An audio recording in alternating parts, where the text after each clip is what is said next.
سلام عشاق الطيران. هذا مقعد الخطوط القطرية الجديد، وهذا طيران الاتحاد، وهذا طيران الامارات، وهذا فلاي ناس وغيره. طيب وين حصلتهم كلهم في مكان واحد؟ يا عزيزي رحت معرض السفر العربي في دبي اللي شركات الطيران عرضت فيه مقاعدها وتصاميمها الجديدة. سويت تغطية كاملة للمعرض، لكن في هذه الحلقة قلت نتكلم عن المقاعد الجديدة لشركات الطيران العربية اللي شاركوا في المعرض وعرضوا مقاعدهم، لأن مثلا الخطوط الكويتية وطيران الرياض شاركوا في المعرض لكن بدون عرض مقاعدهم الجديدة. ما أدري ليه فكرت بيعرضوها أكيد. المهم تعالوا نشوف هذه المقاعد وكيف تختلف شركات الطيران في اختيار المقاعد وإدارتها، وأشوف رأيكم في الأخير عن أفضل مقعد. اربطوا حزمة الأمان وطيروا على حلقة.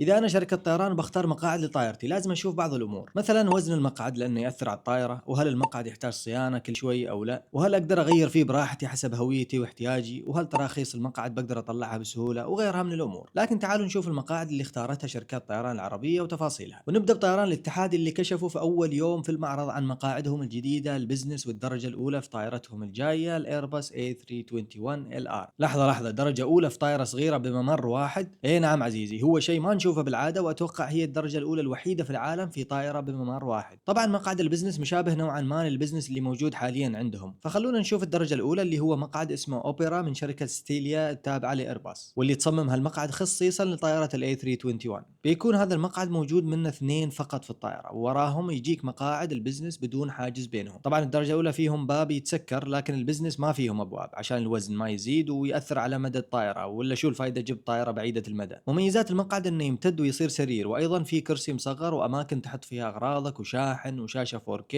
واكيد وجباتك المتنوعه وشنطه العنايه الخاصه. وازيدك ايضا اذا تحجز هالمقعد يجيك سواق خاص يوصلك من باب بيتك الى المطار. طبعا مع توسعهم في طائرات 321 بدل لا يحذفوا الدرجه الاولى في هالطائرات، حابين يعطوا تجربه مشابهه لتجربه الطائرات الاكبر عندهم مثل 380. وخطتهم اصلا استخدام الطائره في ثلاث اشياء: الاول نوفر درجه اولى وبزنس في وجهات ما تستاهل استخدم فيها طائرات كبيره مثل فيتنام، الثاني وجهات في مدار 4 ساعات من ابو ظبي مثل السيشل، والثالث وجهات بزنس مو مستعده لاضافات طائرات ضخمه يوميه مثلا باريس، اقدر ارفع الفريكونسي عندي باضافه طائره صغيره مثل 321. طبعا بيكون المقعد متوفر في شهر 8 الجاي، وهو جزء من رؤيتهم ل 2030 ان يوصلوا لضعف الطائرات اللي عندهم، 3 اضعاف عدد المسافرين و16 وجهه جديده في هذه السنه فقط. ونروح لطيران الامارات اللي بصراحه احرجوني بدعوه كريمه لجناحهم في المعرض، وحظيت بفرصه لقاء سمو الشيخ احمد بن سعيد ال مكتوم رئيس طيران الامارات، والشيخ ماجد المعلى نائب رئيس الشؤون الدوليه في طيران الامارات، فشكرا على الدعوه وحسن الضيافه. طبعا كانوا عارضين مقاعد البزنس الجديده اللي عرضتها لكم في حلقه طائره ال 350، وايضا السياحيه الممتازه المفضله عندي. لكن تعالوا نشوف التعديلات الجديده لمقعد الدرجه الاولى الجيم تشينجر، اللي هو فعلا جيم تشينجر في عالم الطيران. هذا المقعد موجود فقط على طائرات ال 777 لطائرات الامارات، ومو كلها، فقط 19 طائرات منها. المميز فيه انه مغلق بشكل كامل، يعني اذا تسكر الباب يصير كانه غرفتك الخاص، مو مثل الدرجه الاولى اللي موجوده في طائراتهم الثانيه يكون مو مغلق تماما ومفتوح من فوق. المهم طبعا المقعد يعتبر زيرو جرافيتي. طيب شو يعني بالضبط؟ يعني يتعدل بوضعيه مستوحاه من ناسا بطريقه يخفف الضغط على الجسم ويخفف الارهاق في الرحله. وطبعا تقدر تتحكم درجه الحراره اللي تناسبك، وعندك شنطه عنايه من بولغاري ومساحه كبيره اكيد ما يحتاج. وايضا هذه الشاشه 32 انش واحده من اكبر الشاشات في عالم الطيران. وعندك ايضا ميزه جديده، تقدر تتصل بالمضيفين عبر الفيديو يكلموك من القالي وتطلب اي شيء من المنيو في اي وقت. واكيد لما تحجز المقعد يوصلوك توصيل خاص ولاونج خاص في المطار. طبعا في ال 350 مو موجود درجه اولى، وموجود مقاعد البزنس الجديده من شركه سافران المعروفه، وننتظر وصول ال 777 اكس لطيران الامارات عشان نشوف المقاعد والمنتجات اللي بتكون متواجده فيها. ونروح للخطوط القطريه ومقعدهم الجديد المميز اللي اعلنوا عنه في معرض سابق، مو هذا المعرض لكن جابوه في هذا المعرض، اللي هو مقعد البزنس كيو سويت نيكست جين. هذا المقعد بيكون في طائره التربل 7 اكس، متوقع يكون بدايه السنه الجايه، لكن مع تاخر التربل 7 اكس الله اعلم متى الموعد بالضبط. وايضا مخططين يخلوه في طائراتهم ال 350 الجايه. طبعا في ناس ذكروا انه بيحطوا المقعد في طائراتهم القديمه او الحاليه، لكن ما بيحطوه، بيكون فقط في الطائرات الجديده. المقعد هذا يا جماعه اخذ 3 إلى 4 سنين في التصميم من شركه ادينت التابعه لبوينغ، اللي صنعت المقعد خصيصا للخطوط القطريه. طبعا الخطوط القطريه ركزوا على موضوع خلق مساحه اجتماعيه في السماء، عشان كذا تشوف المقعد ينفتح يصير رباعي او ثنائي، يعني اذا عائله او موظفين شركه يسوي اجتماعهم، خاصه مع انترنت ستار لينك الجديد في طائرات القطريه. فمثل ما نشوف مميزات المقعد المساحه والتحكم بالالوان، وشاشه باناسونيك 4K تشغل فيها قناه مستر طيران تستمتع، وايضا لوكر بكلمه سر تحط فيها اغراضك، وطبعا في باب يتسكر للخصوصيه، وحاجز ممكن ترفعه اذا اللي جنبك سوالفه ما عجبتك مثلا. مثل ما نشوف الشاشه نفسها هي الحاجز الامامي، تحركها على الجنب ببساطه ويصير مقعد ثنائي، تقدر تشوف اللي قاعد قدامك. الطائرات. المميز في التصميم الجديد هذا انه اخف وزنا من الكيو سويت المعروف، فهذه فائدة مهمة تحسب للتصميم الجديد. وباختصار حسب كلامهم ان مقعدهم البزنس هذا كأنه درجة اولى في شركات طيران ثانية، وفعلا دائما الخطوط القطرية متميزين بمقاعد البزنس. ونروح لفلاي ناس اللي كشفوا في اول يوم من المعرض عن مقاعدهم السياحية الجديدة. مقعد زد 200 من شركة سافران مصنع خصيصا لفلاي ناس ولطائرتهم ال 320 نيو، متوقع يستلموها نهاية السنة بهذا التصميم المريح، لأن ناويين يتوسعوا برحلات متوسطة نوعا ما توصل إلى 6 ساعات. وحطوا الأربع الصفوف الأمامية من الطائرة سياحية مطورة شوي، يعني هذه اللي ورا راسك تتحرك، وأيضا المقعد اللي في النص يكون عليه بلوك وما في جنبك أحد. خطوة مهمة لفلاي ناس المتطور مؤخرا بخدماتهم بشكل عام مع بعض التعديلات. ونروح لفلاي دبي اللي ما صاروا طيران اقتصادي ما شاء الله، وصاروا ينافسوا الكبار. عرضوا التصميم الجديد لمقعدهم البزنس والسياحي، أيضا البزنس من شركة سافران والسياحي من شركة ريكارول المعروفة. نلاحظ المساحة الكافية كطيران اقتصادي تعتبر مريحة جدا، لأن أطول رحلة لفلاي دبي أتوقع 6 ساعات. ما في خدمات البزنس المتكاملة مثل شنطة عناية وغيرها، لكن مساحة مناسبة ومريحة. طبعا بعض هذه المقاعد يتحول إلى سرير وينزل بالكامل، وبعضهم لا، فتقدر تتأكد من مقعدك قبل الرحلة أو تستفسر منهم إذا يهمك الأمر. وطبعا نفس المقعد تلاقيه في السنغافورية، عشان كذا قلت لكم فلاي دبي ينافس الكبار. وحتى السياحي فيه شاشات كبيرة مقارنة بشركات الطيران الاقتصادية الثانية. متوسعين ما شاء الله بالوجهات، لأنهم صراحة الوحيدين في بعض الوجهات اللي يوصلوك مباشرة لها من الخليج، فتخطيط الربط عندهم جميل. ومؤخرا فازوا بجائزة الأفضل في ترابط الوجهات في الشرق الأوسط. ونروح للطيران العماني اللي عرضوا مقعدهم الجديد استوديو رجال الأعمال، اللي أعلنوا عنه من أول في تحولهم مؤخرا من الدرجة الأولى للبزنس، واستمرار المحاولة للوصول إلى الربحية بتقاعد وتأجير بعض الطائرات وحذف بعض الوجهات وتدشين مجموعة طائرات درجة سياحية فقط اسمها كونكت لتعبئة طائرات أكثر ورفع اللود فاكتور اللي كلمتكم عنه في السابق. طبعا وقت التصوير كان في مثل الفعالية في جناح سلطنة عمان، وما قدرنا نصور المقعد براحتنا، لكن هذا فيديو صورته على الماشي في تغطيتي للجناح.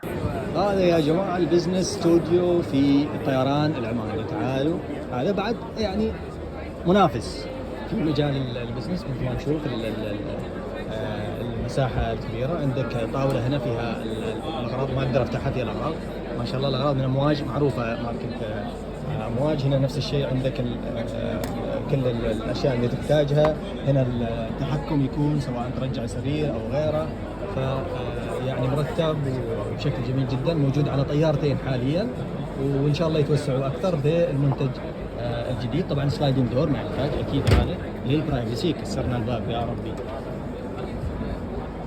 مثل ما نشوف البرايفسي وبس.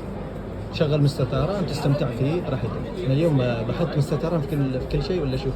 هذا المقعد يعتبر بزنس ولكن كأنه درجة أولى، وطبعا تستمتع بوجبات الطيران العماني الفائزة بأفضل وجبات لأكثر من مرة. حاليا موجود المقعد فقط لوجهتين، بانكوك ولندن، يجربوا الطلب عليه لفترة وبعدين يتوسعوا فيه. واحد من أفضل المقاعد في شركات الطيران العربية صراحة. ونروح للخطوط الكويتية اللي شاركوا في المعرض لكن بدون المقاعد. حاولت أسألهم عن السبب لكن ما في أي توضيح. الخطوط الكويتية أعلنوا عن مقاعدهم الجديدة في طائرتهم بوبيان الجديدة، أول طائرة 330-900، مقعد فينتج من شركة ثومسون البريطانية، وهذه أول مرة في تاريخ الخطوط الكويتية يوفروا مقعد في باب يتسكر. وطبعا هو نفس المقعد اللي موجود عند الإيطالية وفيرجن استراليا وطيران دلتا. وطيران الرياض نفس الشيء، أعلنوا عن مقاعدهم لكن ما جابوها للمعرض، مع أن الاثنين اللي كنت متوقع أكيد يعرضوا المقاعد هم الكويتية والرياض. لكن نشرت فيديو عن مقاعد طيران الرياض، تقدروا تضغطوا عليه على الشاشة وتشوفوه. الحين بعد ما شفنا المقاعد الجديدة في شركات طيران العربية، اختاروا أفضل مقعد حسب رأيكم واكتبوا لي السبب في التعليقات. أشوفكم في حلقة جديدة. سلام.